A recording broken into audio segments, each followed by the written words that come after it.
Hello, everybody. Ron Callis here with another episode of Automation Unplugged. Here today with you for show number 128.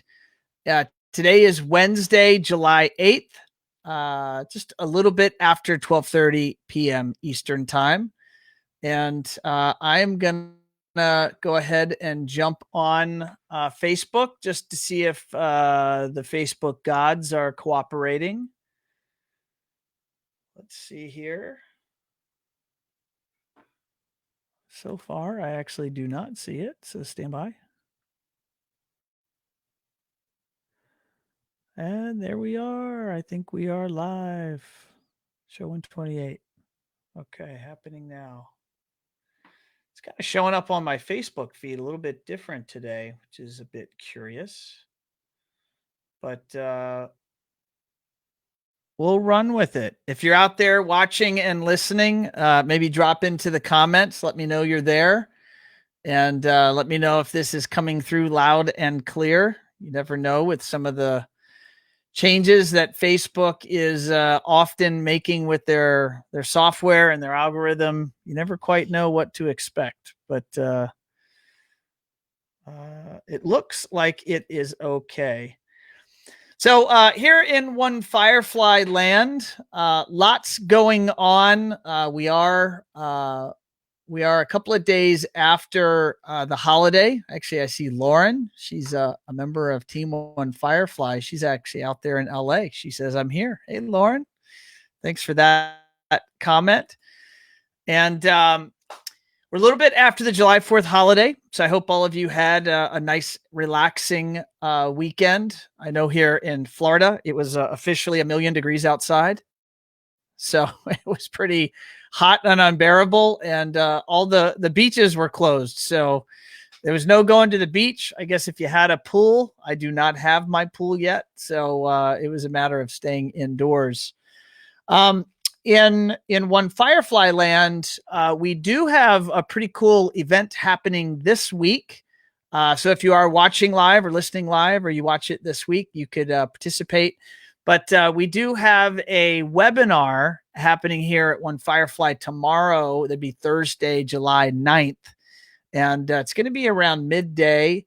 And it's going to be discussing and covering our new reporting environment.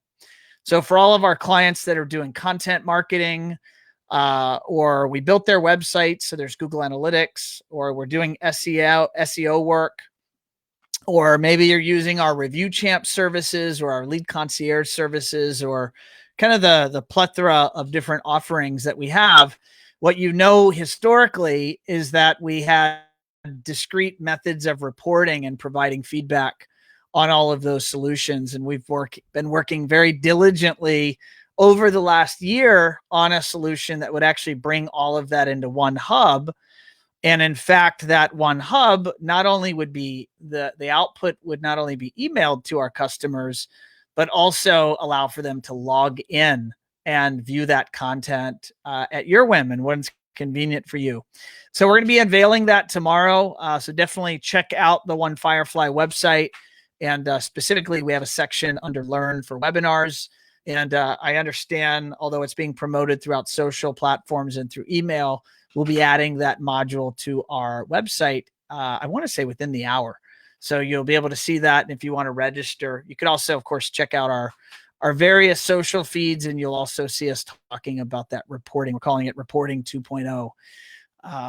So check that out. Otherwise, let's go ahead and jump into my interview, and I'm actually going to put on the screen here. We'll see if I can get technology to behave. So bear with me here. Application, and there it is. Okay, share that. So we actually had our guest Rusty on the show just a couple of months ago. And you guys may recall on episode 116 that Rusty actually gave us a tour of his beautiful showroom. And it was a lot of fun. He not only showed us the showroom, but he also talked to us about how he demos the space and why he did what he did. But I also wanted to bring Rusty in for maybe more of just the classic Q&A, because a lot of that show 116 didn't really work in terms of a podcast format because it was a lot of show and tell. And so we asked Rusty if he'd come back for our standard kind of interview format so that those that do want to listen to the podcast could do so. And he said, absolutely.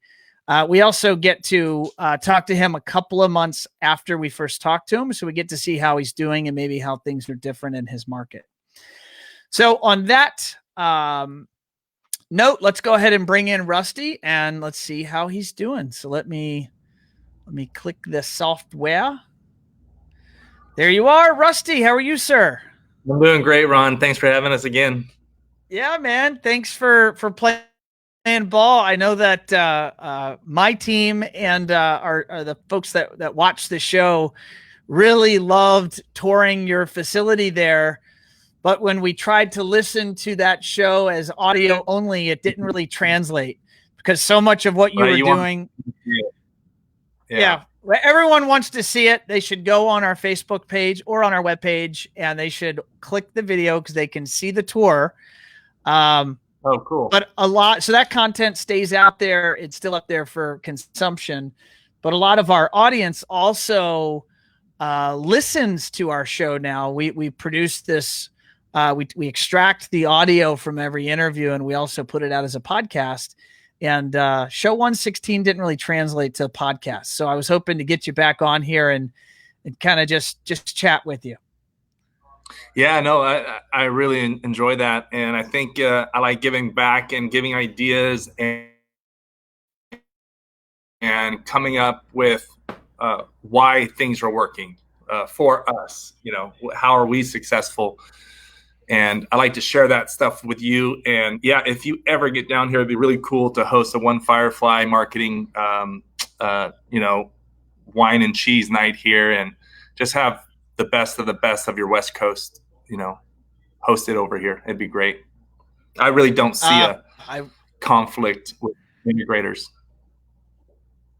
No, I appreciate that. And I love that idea. As soon as it becomes politically correct, I guess, to jump on airplanes and fly across the country again, I'm down. I appreciate the invite. We are, Rusty, already starting to get some. Go ahead. I love how you say politically correct to fly. Well, most importantly, in my house, politically correct means my wife has to condone it. So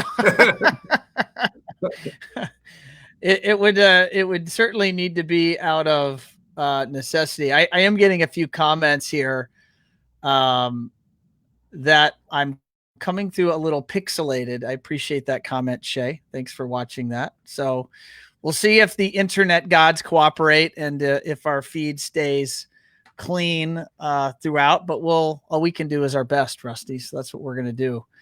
By the way, Jason just commented, Jason Magic from my team. He says, I'm there for a wine and cheese night. He's down. Yeah, for sure. We do also, Wim, we also have a comment from a guest on the show, Wim out of Spain. He says, interested. Let's see here. What did he say? He said, interested to hear thoughts on the importance of demos and selling by creating an experience, the new normal. So, yeah, Ron, it's interesting is we had a True Audio speaker manufacturer company in Utah reached out to us and said, hey, we have a good customer from Denmark. And he's coming in. He wants to shadow an AV integrator. So when you brought up this guy from Spain, every country is a little different. So let's talk about this one awesome experience. So Lars, this guy, he's so cool. He came down and he's as Denmark as it gets. I mean, he looks the part and he talks the part with a great accent. And he just wanted to shadow because custom audio video, custom integration is not big in Denmark.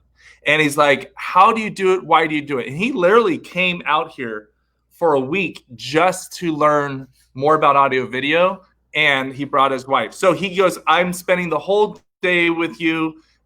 I approved all that stuff. And I was like, yeah, for sure. I'd love to walk you around and show you. So I let him shadow me for the whole day. We went to 3 job sites. I showed him all this custom stuff we're doing. I showed him walkthroughs. I showed him some demos. We were in the remodel. This was back in August of last year.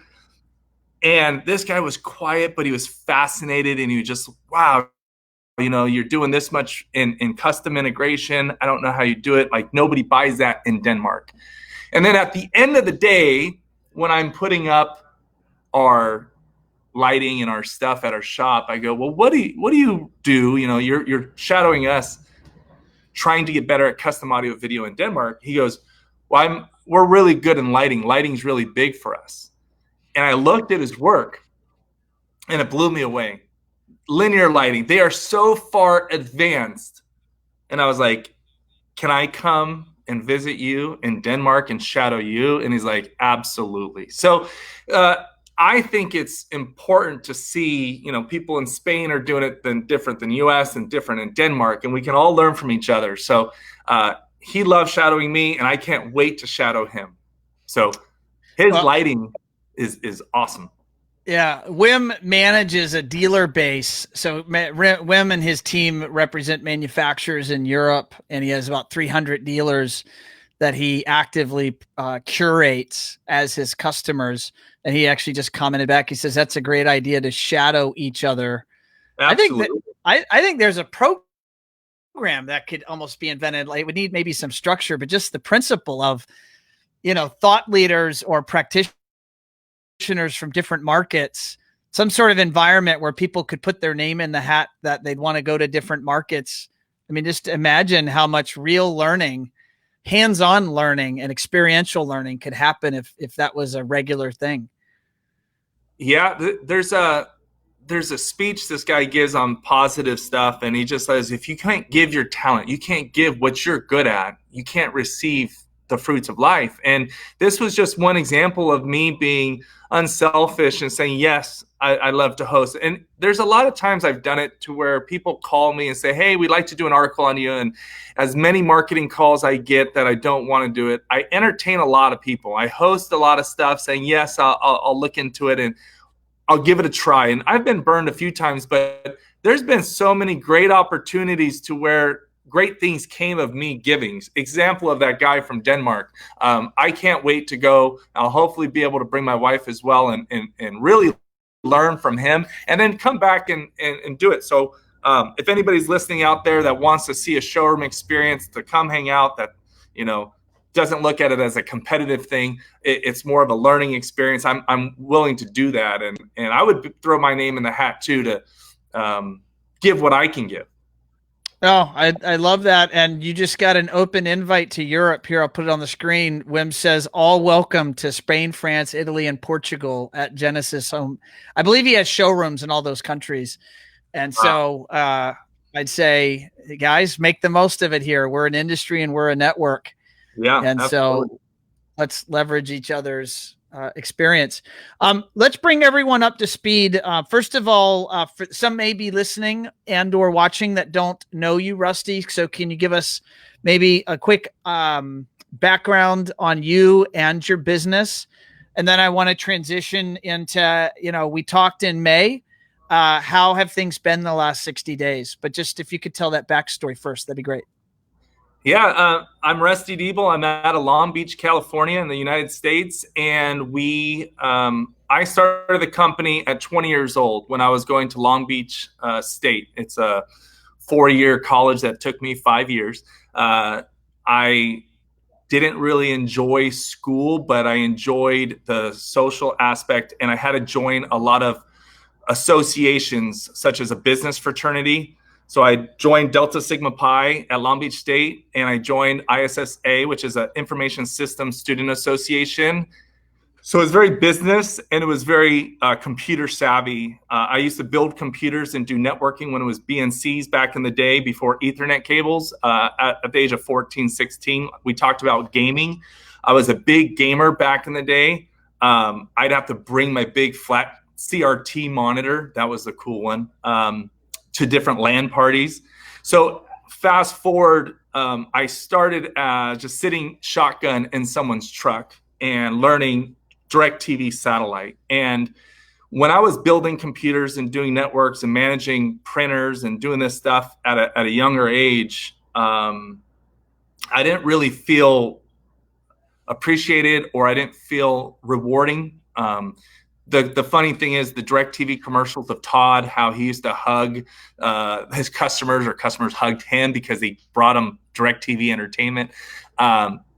I started really feeling that commercial was real. So when I was doing speakers and we were doing TVs, and this wasn't flat screens yet, that didn't start till 2003, I felt a really nice appreciation, and it was a fun industry. So I was still doing like PC convergence, which was big. Once flat screens came out, we were hooking up VGAs and stuff like that before HDMI, and getting nice resolution of a computer with a mouse. And I still like that to this day. Not many people do it anymore. But I have a big degree in information systems. So I have a bachelor's from Long Beach State, doing computers and networking and business management. And literally that's what this whole industry turned into. This whole industry turned into computers and network and IPs, and every device gets online, and now we're doing cloud-based remote servicing. So my company was just me, and then I got a helper. And at the age of 23, or 2003, I graduated school and I went full-time. And when I went full-time, I remember getting a taste of $1,000 in a day. Now that was doing 4 or 5, that was working 12, 13 hours in a day, and I made $1,000. And I was like, wow, okay, that's cool. I think the next year, I had a lot of my eggs in one basket. I was doing DirecTV mainly. I did learn how to do cameras, security cameras. I learned how to do speakers and AV hookups when you're doing all the TV and DirecTV stuff. The next year, I think I made like $1,000 a day for 7 days out of that year. And then the next year turned into 14 days. But then I lost a contract because I was a subcontractor of Digivision or Metro North America. So they were funneling me work. Well, when that went away, my business dropped a lot. So then I started just using the skills of custom speaker install and doing things like that. And then once we started selling products, I could get you a TV, or I could get you stuff like that. That's when I really started seeing money, because that $1,000 a day turned into $300 a day when you have to pay a couple employees to start helping you out. And it was getting very tiring. So I learned at a young age to delegate and get good people that are socially capable, but also technical. And if they were social and tech, which is kind of hard to do, but it is possible. And you just make sure quality work, we were able to grow. So I turned into 1 truck, 2 trucks, 3 trucks. And in a year 2008, before it crashed, we were doing 1.2 million with 3 trucks. And then when the market crashed, I was really good at paying things off, as in not taking loans, not leveraging anything. The market was really good and people were expanding their businesses, where I was just kind of writing it out, making sure I paid it all off. But thank God, because when the market crashed, we lost 40% of our business. We went down to about 800,000 in total revenues. That was in 2008. So then 2012, we were saving money. We were still doing good. We didn't have any vehicle payments, and we were just renting a facility.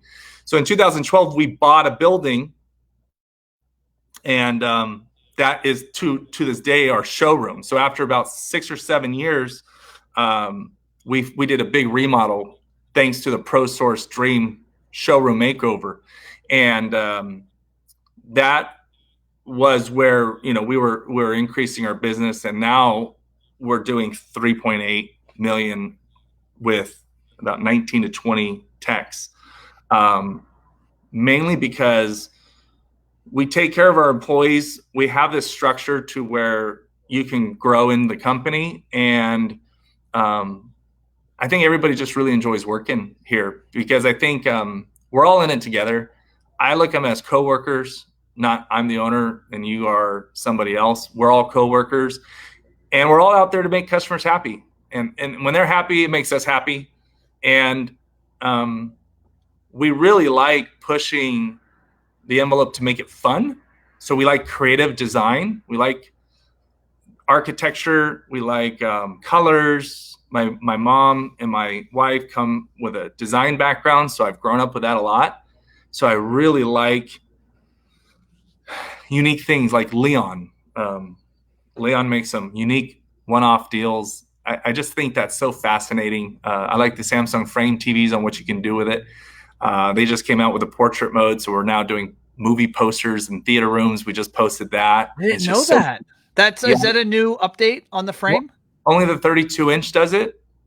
Okay. So first thing we did, we put it in our showroom, we tested it out, and then we put it in a customer spot. And, you got to stay up on it. You got to watch your shows like you. You have to stay up on what is out there. There's so many times customers don't know what's out there. And if you can't teach them or you can't bring it across their attention, they won't be able to buy it.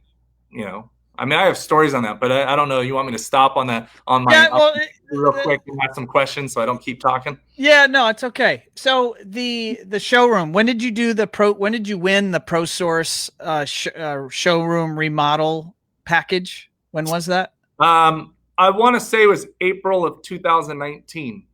Okay, so about a year and a couple of months ago, 14, 16 months. Has the enhancement or the upgrading of the showroom, what was done high level, and what impact has it had on your business that you know, or that you could attribute to a nicer space making a difference in your life or your business? Yeah. We did a JBL synthesis theater with a Sony projector and star ceilings by Acoustic Innovations, Screen Innovations, big 180-inch screen. There's a couple things. One, people come in and they go, "Oh my gosh, those star ceilings! I love it. I want those star ceilings." So we sold 2 sets of star ceilings. I've never sold star ceilings before. We've never sold a $23,000 Sony projector before. Now, I don't have the $23,000 projector. I have the $60,000 projector. Just because you have it doesn't mean you're going to sell it. So there's a good example right there of there's star ceilings. I want those. Or I'm going to need a projector. What do I do? We just did a JBL synthesis processor. We have a JBL synthesis processor, but what it's doing is it's allowing our staff to become comfortable with product, showing that we can do it, or something so beautiful in the showroom like human-centric lighting. I just did a walkthrough yesterday, and the guy goes, "Yeah, I don't think I need it on all my cabinets, but I'm really thinking that would be cool here in this one spot. It's like 15 feet." And it's like, great, we'll do that.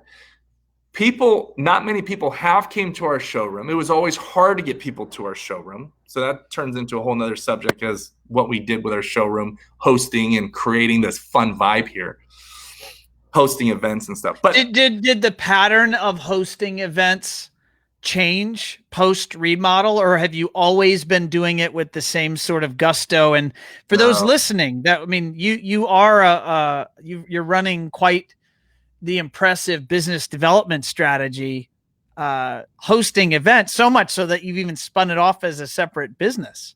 Using your space for events. Absolutely. We're here all the time. I mean, there's a huge UFC. You hear about the UFC in Fight Island coming up this weekend. We'll probably be hosting, and we send an invite to our customer base, but any kind of hosting of something we can do. But since COVID, we haven't done anything. And since the showroom is so nice and very expensive, I'd rather use it for influencers, lunch and learns. Let a customer that has spent X amount of dollars with us use it for free, where I would normally charge $2,000, $3,000 for it. We were generating $80-some thousand before, doing birthday parties and baby showers.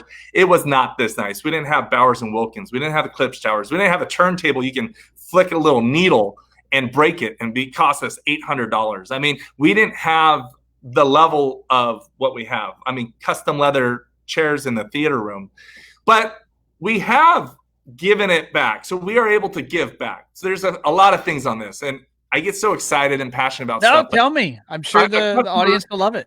One of our customers has spent over $500,000 in his commercial, residential, this and that. And right when we finished, he was just blown away, and he's a tech guru. He goes, "Rusty, could we use your place for my daughter's birthday? I know him. I trust him. Yes, absolutely. I pretty much said, hey, you know how to control everything. I don't need to be here. He ran the place for 8 hours. They watched 2 theater movies. They were outside barbecuing. They had a great time. This place is very secure. I mean, it is so updated with access control. I could give someone a code, or I can have someone one-time PIN come in. Very rarely would I do that. But if it's family or friends or somebody I know. But now we could give back to somebody who spent whatever money, it doesn't matter, but a customer who can use it for a fundraiser. They can generate $100,000. So if you just got a job for $500,000 or $200,000 and you're saying, hey, look, this other company is bidding and they're going to give you this $250,000 bid, and we're going to come up with another design and whatever it is, $250,000, $100,000, whatever. But we're going to give you an opportunity to host a great event at our studio that is brand agnostic pretty much. And you can just create $100,000 for your favorite charity. They're like, what are you talking about? Then they come and see it. They're like, oh my gosh, this is so cool. We did a pet pick contest, and the winner got a free theater night here, and they were able to bring their immediate family and friends. Back in the day, I used to bring theaters to people because I feel like when you're in a movie, and obviously I have some attention deficit, I'm really quick, and my mind jumps to a lot of things. But when I'm in a movie, I can zone in, and everything else tunes out. And I feel like that's so important. And as I went through high school, I was a mobility trainer for mentally disabled and handicapped kids. And I loved that. They were happy. They weren't about what clothes I'm wearing. They weren't about I'm hanging with a cool crowd. I was a big time wrestler, and I just didn't like bullies, and I didn't like the cool crowds. And I don't know what I just didn't associate with some of them. So I really found a warm heart, and it rewarded me by helping them. So we used to go around and do movie nights for foster kids who didn't have enough staffing to take the kids to a movie. And there was no, TV doesn't do it. And I've rewatched movies in my theater, and it's 10 times better to rewatch a movie, which I never thought would be fun because of the theater experience. So I just talked to somebody who fostered 16 kids over his life, and I said, hey, you're perfect. I want to talk to you about how can we have them come to us, because it got tiring bringing a movie theater, setting up a screen, setting up speakers. It was taxing. Now with this space, we will be able to host up to 14 kids for a fun private movie night. They get the candy bar, they get a little barbecue or pizza, and then they get, I mean, for me, that's going to be using the space. The space is going to expire in 10 to 15 years. How much can we use a space? So if we can find charities or causes to raise money and to host and have a One Firefly party, we all get to use it. And guess what? That 0.01% customer who needs a theater for $500,000, we're here to help them. We're here if someone wants a Frame TV because they think that's cool. Whatever they might want, or when they experience and live a fun night here with great sound and great visuals and great lighting, and it's not set up like a showroom. It's set up like a house party. It sounds amazing. But I didn't know you were a wrestler. I was a wrestler many moons ago. Did you wrestle in high school or college, or what was that career? Oh, my career in wrestling. I love it. I actually retired from Jiu-Jitsu at 36, but high school I did 4 years. I got second in CIF. I was top 8 in Masters, and I qualified for state. I never played in state, but I absolutely love wrestling. And then in college, I applied for Fullerton, which is NCAA top 10, and I didn't get on. And I just kind of stopped because when I went to Long Beach State, they didn't have a wrestling team. So I got into MMA. I actually sponsored some MMA fighters. I wrestled with a lot of the pros. Well, I'm thinking I'm a big MMA guy too. I've been following the UFC since the early 90s. Yeah. And I'm trying to think who's the Long Beach boys. Was it the 405?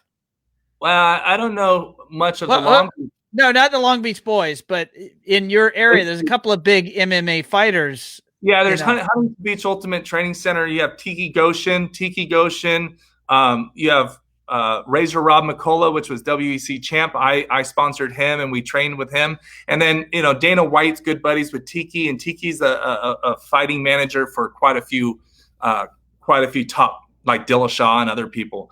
Huntington Beach has more, Tito Ortiz and that's the early days of the UFC. The early days of the UFC. Yeah, Tank. I mean, I've been to Dan Henderson's spot out in Riverside area, not Riverside, farther Elsinore. That was great, Marietta area. I used to travel. I didn't know Dan Henderson lives near you. Lives in that area. He lives about an hour and a half in Temecula area. Yeah. He does. No way. There's a lot of Dan Henderson used to be a big wrestler before he went to mixed martial arts. I love him. Yeah, that guy's great. I love the whole wrestling vibe. So then after MMA, I got into jiu-jitsu because my body was getting hurt. And then I got up to blue belt in jiu-jitsu, and I did some tournaments from 33 to 36. And so, yeah. Wes here is asking where you trained your Brazilian jiu-jitsu. I think you mentioned it, but where was that? Jiu-jitsu was the Jiu-Jitsu League with Kevin Howell. And that's an Atos affiliate. And then Wes is asking about the Diaz Brothers. Diaz Brothers. I know the name, but no, we worked with. That's probably who he trains with. Yeah, I'm trying to remember their names. I my goodness, I've watched so many fights of theirs. Help me out, Wes. UFC, Nate Diaz and Nick Diaz. Yeah, Nate and Nick. Yeah. They're Sacramento. I think they're Northern California. Yeah, he's saying here Stockton. Yeah. So that might be a different market. Oh, there you go. You got James Holland. He's saying that's 209, my hood. Yeah. Well, what's up? That's Sonic. How you doing, James? Oh, he's got a super great comment here. He goes, "Damn, Rusty is sexy. Just saying. Paired with industry expertise, does it get any better?" So am I sexy in your industry expertise? No, I think you're both. I think he's putting all of that into one package there. That's funny. Rusty, talk to me. How's business? There's a couple of things that have been could have been affecting you. Of course, you have COVID and what's going on with business there, and then you have. I know that the Black Lives Matter resurgence. Or really the rebirth of the civil rights movement. There's been a lot of very positive things happening, but there's also been some challenges with riots. And I believe some of that was near you. I think they were happening at the same time, and I don't want to get political about, the method of expressing your political views and what the right way to do that. But I believe I think I saw on social media that was having some effects on your business. It was happening pretty close to you, I believe. But set the record straight. Again, we haven't spoken in a few months.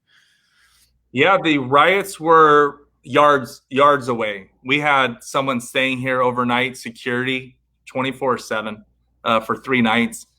The riots aren't. I mean, it ruined businesses. They were professionals who came in and took ATM machines. I don't know how to open an ATM machine if somebody just wanted to break in and break glass and create destruction. But there was a lot of professionals. There was 100 businesses hit in one night. They created a rapid response group just for trying to get these cockroaches, and then they scatter and they go to the next one. And it was a car with 4 people and a car with 2 people, and they would hit it. One liquor store 100 yards from my house got hit 14 times in one night. Like, how many, different cars would pull up? It wasn't like mobs and groups of parades that you see on national TV. So it was like really sporadic. So people infiltrating the people that were protesting, many of them peacefully. And then there were other people coming in to simply take advantage of the situation and really harming or trying to destroy businesses. Yeah, I agree. I mean, somehow, some way, someone has communication saying, look, we're protesting here, and that's going to create all the police are locked up and tied up. And then literally people came from Arizona to Long Beach. People were coming from all over. So it doesn't make sense. But besides that, our business is booming. I mean, people are improving their houses. And I did a couple live things with different groups talking about people are going to make their homes nicer. I'm hearing about garages being outfitted with local speakeasy bars and their own unique space. what could we do with our garage? And people are making it an indoor outdoor, putting in La Cantina doors, making it into the backyard, having one-upping their neighbors like the Joneses, saying, hey, come to my bar, hey, come to my, and they create this vibe because there are no restaurants to go to. And not just our restaurants reopening, but if you look at it, they're skeletons. You can sit outside right now only, which means that I went to a restaurant last night with my family. It's probably the second restaurant I've been to in 4 months. And we got reservations and we sat outside, and they're literally setting up Rubbermaid tables and basic chairs. It's not a really good experience. So I knew that home experiences are going to be better, and you're going to go to the friend's house, and we hop to another friend's house, and we do this potluck style, and we've had a great time. But it's sad. You have to wear masks, which I don't care about wearing masks, but sometimes it's really hard for my staff to work and wear masks. It's hard to exercise and try and wear masks. It's obviously we're doing it for a good cause, and I think it will help. I don't know. People turn things into political. You're one way or the other way, and I don't think that's the case. So if you are Republican, you have to believe this, or you have to love Trump. That's not the case. Or Democrats, you have to do this, and that's not it. So our business, though, in its entirety is cranking. We are as busy as it gets. We've lined ourselves up for things like this. We invested into marketing. We invested into our community. We love the backyard experience. We always have been, shouting that your backyard is as good as your family room. And people who didn't do outdoor systems and were not educated and aware, they probably aren't informing their customers. And here's a really good example. There's a house down the street from our shop. He's a member at a golf club that I'm a member at. And he had me come over for the Sonos upgrade with 30% discount because their product from 2015 before expired, right? To a point. So we upgraded their Sonos. I'm like, oh gosh, I'm in this beautiful, nice house, and all they want is a $2,000 upgrade. I said, no problem. We're not a company that does theaters at $100,000 and up only. There are a lot of companies out here in Beverly Hills that are like that. We take on any job.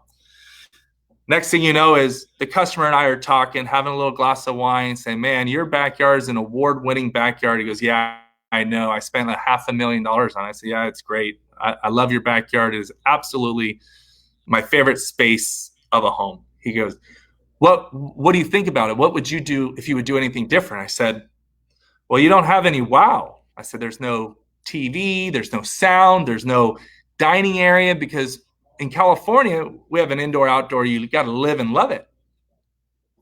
And he was just quiet. And he was very prideful of his backyard. And he goes, Rusty, that's funny you say that, because when I got the blueprints, I said, there's no wow. And he goes, that's all I kept saying was, I need wow. And he finally got the design, and he goes, now that's wow. But then I said, well, he goes, all right, wow me. So I went to the drawing board and I came up with a really awesome system. I did a Klipsch design. I did 3 subwoofers, 16 speakers, and I was like, $37,000 with a Sunbright TV, all this cool stuff. And he goes, you wowed me with your proposal because we photoshopped his backyard with the state speakers. We really did a good job implementing what it would look like, almost virtual reality, but still pictures in all different angles. We Photoshop the TV, we Photoshop all that stuff, because I believe when you give a presentation and you just email it or you hand it to him, and this guy's too busy to want to come to our shop to see our legitimacy. He goes, you wowed me on your proposal on the price, and you wowed me on your presentation. And he goes, but you wowed me too much. I want to drop it down to like $25,000. What can we do? So I said, not a problem. We'll go down to 8 speakers here, 1 subwoofer here, 4 speakers here, 1 subwoofer there. We'll go from 12-inch to 10-inch. We'll do this, this, and this. We got the job. It was like $26,000. And he was so excited and happy, but he was frustrated. He goes, I've had this backyard for like 4 years, and I've been missing out on amazing sound. So why didn't anyone tell me about this? Why didn't my pool contractor show me? And I have a beef with some pool contractors because I feel contractors, some pool contractors, anybody doesn't want to get some of the audio video people involved because we might be taking from their budget. Yeah, they're fighting for the dollars. They're fighting for the dollars, and they don't want to get digital installers involved because we might take away from their budget. Now, customers like this, one, they might not have a budget, or if you show them what 2 speakers in a backyard can do is what he had versus what 12 speakers can do. And our showroom has that demo. And for the guy in Europe was talking about, I do a 2-speaker demo, and then I do a 10-speaker demo, and the 2 speakers are just as important as the 10 because it completes the surround of that environment. You need to be full circled. And when I show customers that, and I also have that same setup at my house, so I can actually show them my house, they get it and they go, gosh, I can't believe you can do this outside with subwoofers and things like that to get that richness. If they didn't want to buy, they're going to buy because now they see the importance of it. They see my passion and excitement about it. And if I'm passionate and I can prove a product is worth it, they go, damn, I wasn't going to buy it. I knew, I told myself, but now I've even had a cop purchase the outdoor pool system instead of security cameras. So it's what they value. Passion sells. Yeah. I mean, if you have great solutions and you know that you have a lot of fun toys and technologies that most people on the planet would enjoy if they knew they existed, it's just a matter of how to break through and communicate that. And it sounds like you have weaponized your passion and excitement for this tech, and your customers appreciate that. I mean, how do you teach that or train that? Those that are listening that go, man, I'd like to be better at that. What would you have them think about? I like to go to vendors' warehouses or vendors' showrooms. I like to go to my ProSource events. I think my buying group gets me in touch with the right products, the right marketing teams, the right. It's proven. I mean, we take about 750 companies. We filter out really good ones, and there's a really good board that creates the product that we should have. If you want a new speaker line to come in, it has to pass all tests. So it's proven products. So go to the shows, meet with the vendors. I don't really like it when the reps come in and they try and bring a briefcase and they try and show you something. You don't get the emotion. You don't get the feel. You gotta love it. You gotta find something you love that you really like. You'll sell more of it. You gotta try new products. You have to hook it up yourself. You have to. I'm not saying I program. I programmed back in the day some RTIs, some Prontos, some Universals, but I've never programmed Control 4, and we're a top dealer in our area. We're now doing Savant, and we're getting big in that as well. But just because you don't know or do some of it doesn't mean you can't have a passion for it. So I put the product in at my house. For example, I tried some Bowers and Wilkins. I learned about it. I did the education, and I really was amazed on the brand. So then I tried a pair in my house, and every single speaker I ever put in a nice listening room, I have to have a subwoofer. Well, I put these 8-inch in. I got the new Bowers subwoofer. And I was like, oh my gosh, these speakers are so good. It sounds better without the subwoofer, and it just muted it out. And I'm shocked. But anyways, it gets. That's the only way you can experience this stuff. That's the only way you can understand it.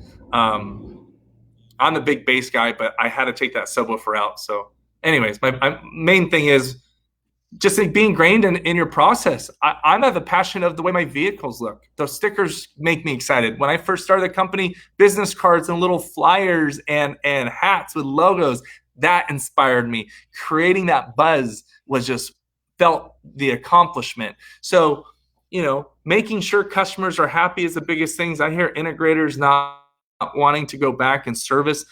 Service is the number one thing. You have to make them happy. offer the 24/7 support from like Parasol. Is that what let's talk about service and maintenance just for a moment, because I don't think, I mean, when we do marketing for companies and we build their websites or whatnot, I find that service and maintenance, there's so much curiosity from so many companies that we engage with regularly. And that's not our business, right? We're just helping present the integrator to the world through various channels. How do you guys approach service and maintenance? Do you have official plans that clients sign up for? You mentioned Parasol. You're a reseller of Parasol. What does that look like for your business? So we have a few aspects. One, we're in-house with our own warranties, and we've seen success with that. We charge a certain percent, very similar to Best Buy, from 18.9 to 23%, and we're seeing success in warranting product for 5 years. And typically, if something failed, it fails in the first year, which is under warranty anyways. Customers aren't happy. If something broke, but it's probably under warranty, especially other companies have 2 years, 3 years, 5 years, even like Atlona has 10-year warranty. Hunter Douglas has lifetime on their shades and products and motors. There's wiggle room with that stuff. Plus the product cost declines when it goes, especially with TVs, so you get a good portion. So I would recommend warranties. I would recommend service plans. There's all different kinds of service plans that we charge, from $50, $100, $200, and sometimes it can go up. That's all RMR, and then we use Parasol as the 24/7 tech support. They call them first. They handle most of the issues. A lot of the time, you just got to have the right product in line. You have to have the right power surge protections that is IP enabled, like Wattbox or the Oversea hubs, and portals for them to log in. If you don't know what to use, talk to Parasol. They'll tell you what products work best with their system. I know they work with a lot of different products, but that's the first step for some of our customers who are, I would say, maybe $50,000 jobs and up that deal with video matrix, audio matrix, or rack. Customers don't want to get behind that stuff. So there's certain products that deem necessary. We give certain clients at like $250,000 and up, we give them the Parasol for 1 year. It's very affordable for us to do it, but it is part of our package. And then after the first year, they're going to want to keep doing it. It saves them. They come home at 11:30 at night, working late, coming back from out of town, and their Apple TV doesn't work. And they call the 800 number, and within 3 minutes, it's reset and fixed. When product's not used, like these vacation homes, it gets locked up somehow, some way, IP conflict or something. Whatever the reason, things freeze or you can't do updates.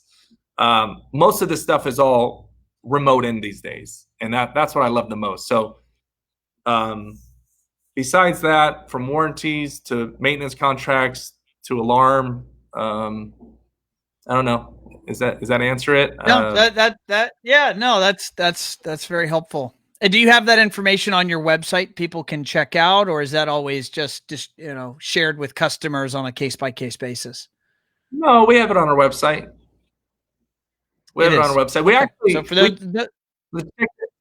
Ron, check this out. So we contact D-Tools, and that's our proposal software company, right? Uh-huh. So we say, hey, we would really like a quick, easy on the bottom of our proposal to have what the warranty or what the service contract can be. And those are two different things. And it's like, oh, it's $450 for us to create it. And it's like, okay, you're not creating it. We think it'd be really good for all your customers to have. It'd be so simple to do. Sorry, I'm speaking for engineers and programmers that I don't even know how to do. And they said, no, this is a one-off custom for you. And next thing you know, we pay the $450, we get it, D-Tools comes out and releases it to all their clients. So that was no kidding. Frustrating. Yeah. Well, that's where most things we've been working on this industry come from, is from needs. Absolutely. And integrators are the best ones to represent certain products, and integrators know the down and dirty of all these things. So they gave us a credit back, saying, hey, we'll give you a credit, but we've been working on this for over a year, and it just happens to be right after our engineers and our office staff was like, oh, that they felt burned a little bit. Well, a couple of quick thoughts. I'm mindful of the time here, and I think we've been chatting here with our each other for actually approaching an hour now, believe it or not. What is your prognosis for the rest of this year? What does 2020 look like for your business?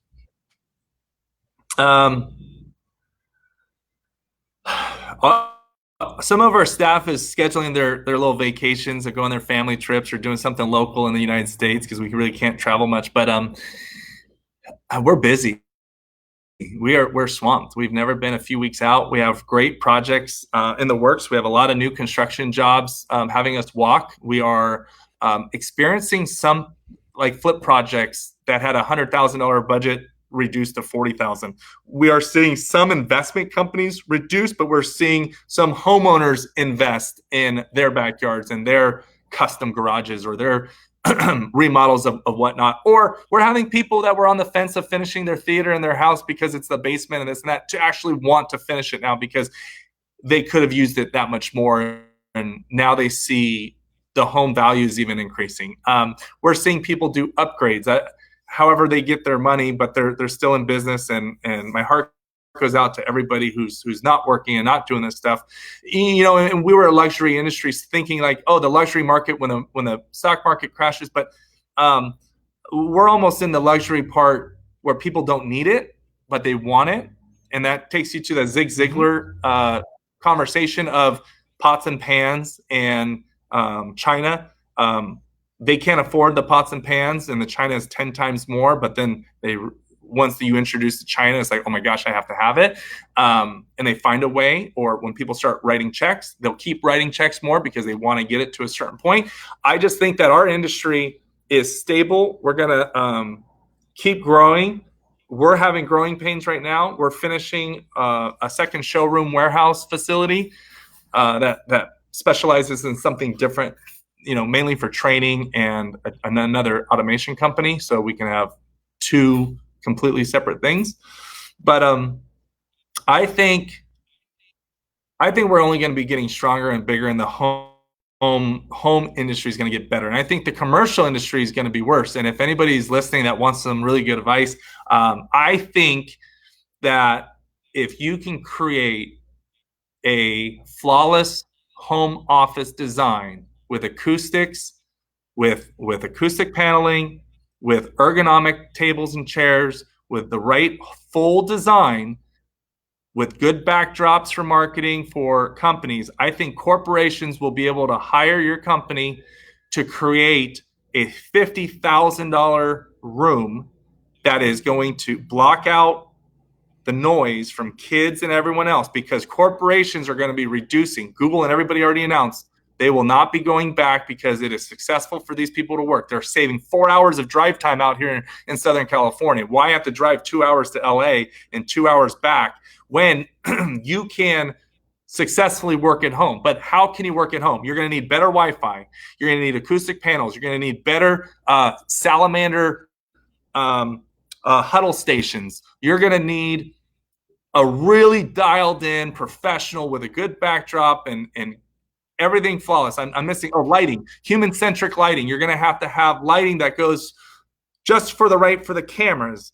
You have to have all this stuff, and there's no better company than your audio video integration of smart home stuff to do this. Yep. So if you want to do $50,000 small offices, $100,000 small offices, or even a $10,000 setup to allow someone to work efficiently and probably be paid by these Googles, by these Facebook, by these big corporations that don't have to pay for the employee to pay for their parking. I mean, parking's $400 a month.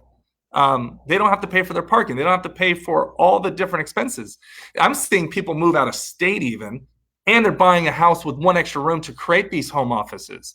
So I think us as integrators can create a perfect room with no distractions. I completely agree. I did it. I bought my new home and had a dedicated room for this office. That was purchased pre-COVID. You can see there, I put up one of my little acoustical panels. Yeah. And it, slowing down to really think through the space. Yep. And having a robust internet. I mean, in knowing that I would have been working more from my home office, I put more time and attention into my own home network than I had in any previous home. And it resulted in, COVID happened, and I didn't, and my team didn't miss a beat. We were fully functioning and operational. And I think integrators are going to see a resurgence of these spaces. I see it already in website orders, in marketing material and collateral. For years, the home office was nowhere to be seen in any marketing materials. In the last 3 months, 4 months, all of a sudden it's back. Home theater, all of a sudden it's back. Everybody wants to promote these dedicated spaces because the consumer wants them. They need them. And literally, I mean, who better to do that than an integrator? Yeah. So specialize, get your lighting. You got to practice. You got to play with it. You have to hook it up. There's a 2-wire, a 3-wire, a 2-wire, a 4-wire, a 5-wire, 6-wire. There's all different ones for different types of lights. Get your lighting down. Get your acoustic panels ordered. I just ordered some from Art Novian. I got 2 areas done. I'm going to need another area, but that's a lot more money. I just got to save up for that, or I might do a different design. You got to pace yourself.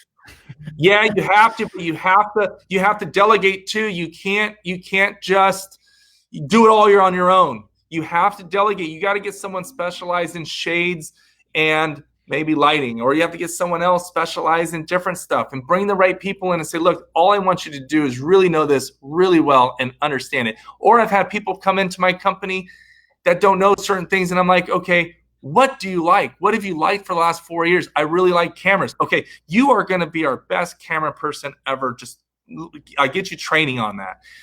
I mean, we can talk for hours on training and other things too, but you have to get what people are excited about, and you have to divide it up. You can't just do one. I get a call for window treatments. We send out some marketing, a $50 discount. They're like, hey, I said, well, let me get you in contact with the right person. That's going to be Randall, and it's going to be Jenny, and they're going to come out there and like, okay, great. It is off my plate. I'm off to doing something else now. You have to be able to focus on that. You should have a service department to focus on services, because that drains you down. Anyways, there's lots of fun stuff. No, it sounds like, Rusty, you've learned a tremendous amount over the last 20 years of running and growing your business in this space. And I think what makes you very special is you're willing to share, and you go out of your way to share. Yeah. And I think, there's givers in this world and there's takers. And I think givers will always win. And you're clearly a giver. So thank you for all of the sharing of your knowledge and expertise. We have a comment here from Thomas. Says, this has been one of the best interviews. Thanks to Rusty for sharing his expertise. That's pretty good. He said the best.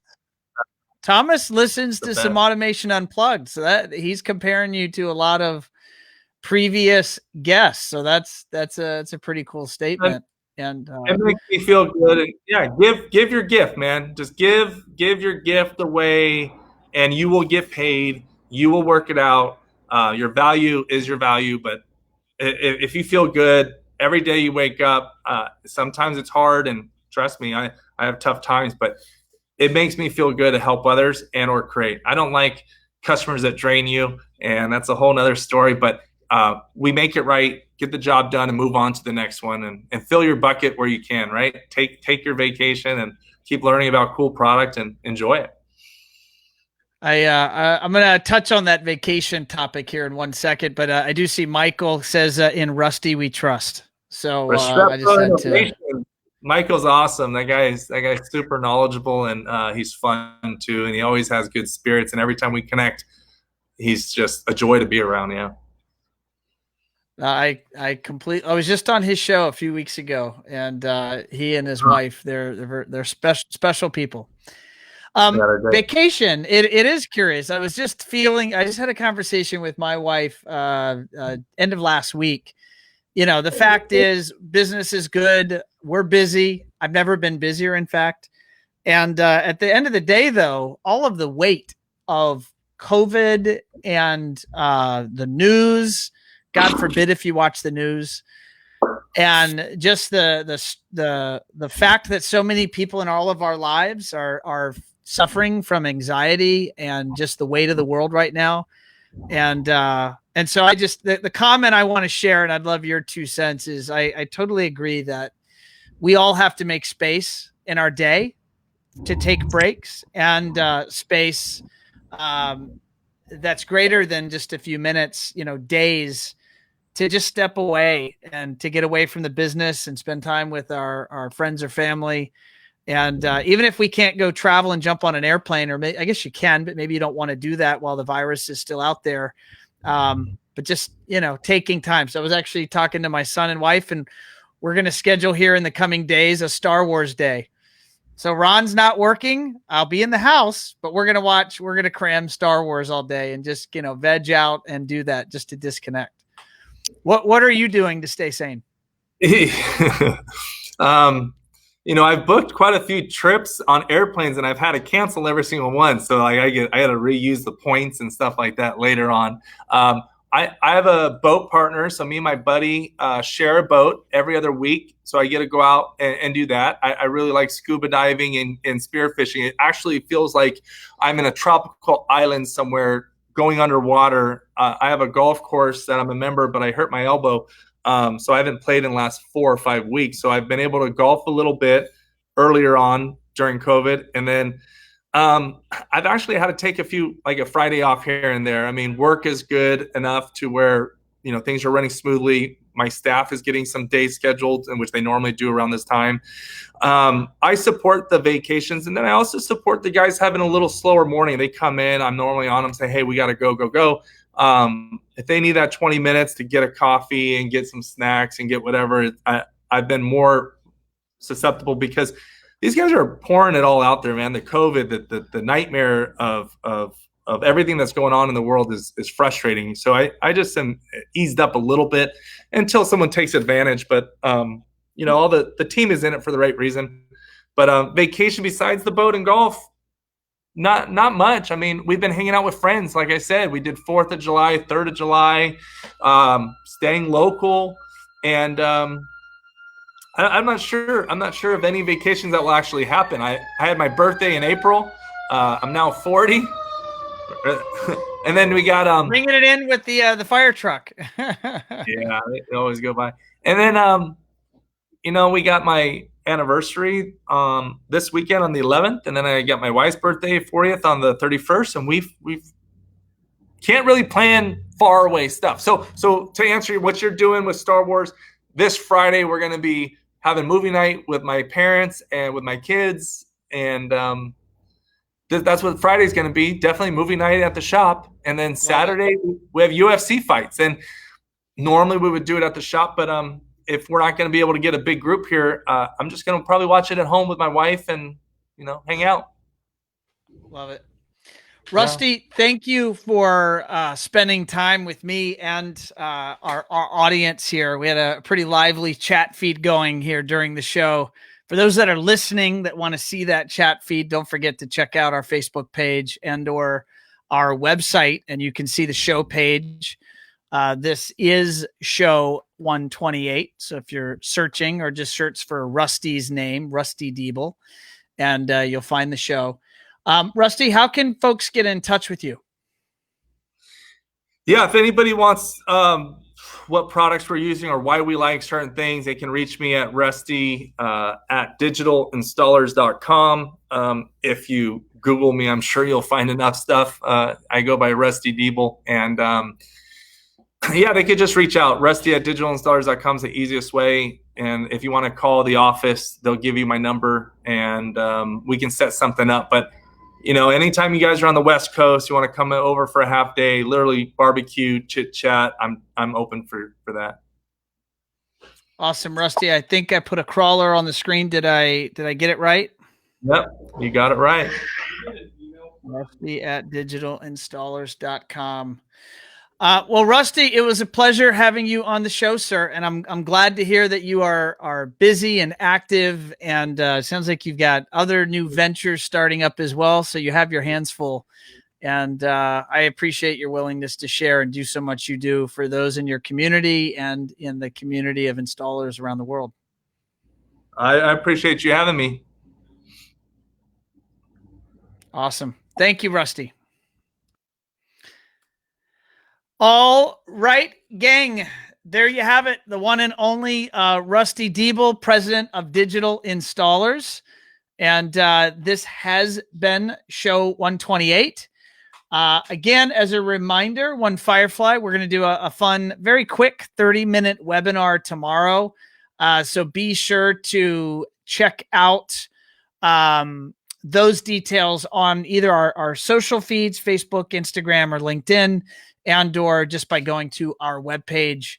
And you'll see under our webinar section, we'll have the information and you can register. So if you're out there and you want to see what we're doing to help our clients with our new reporting upgrades and the online access and the mobile access and all the kind of the neat stuff we're innovating with there, be sure to check us out on that webinar. And otherwise, I will see you on the next show. We'll see you next week for show 129. So thanks, everyone. See you guys soon.